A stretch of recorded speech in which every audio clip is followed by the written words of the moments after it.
Okay, so we're going to go ahead and we're going to review some fractions. So we're going to do each example, add, subtract, multiply, and divide. So with adding and subtracting, we have to have common denominators. So that means the bottom numbers of our fractions have to be the same. So I have 3 2/5 plus 1/5. When we add, again, we have to have common denominators. They both have a 5, so we're good to go.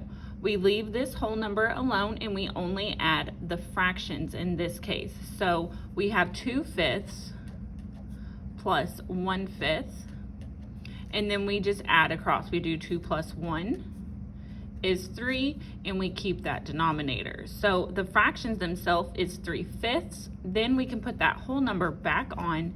So this one has a whole number of 3, fraction of 5. So this together is 3 3/5. Now when we subtract, again, we have to have those same common denominators. They both have a 7, so I'm good to go ahead and subtract.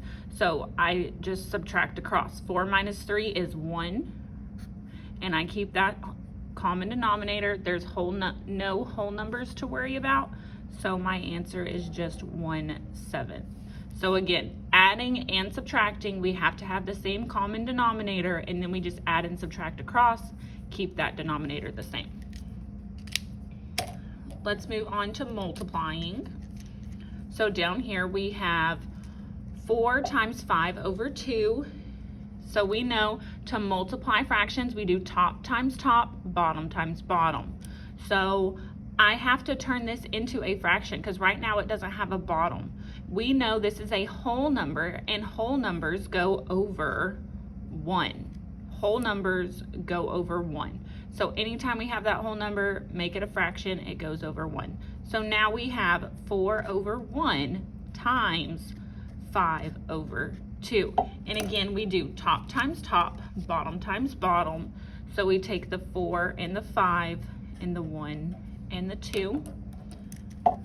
We know that 4 times 5 is 20, so that is my new numerator, and 1 times 2 is 2.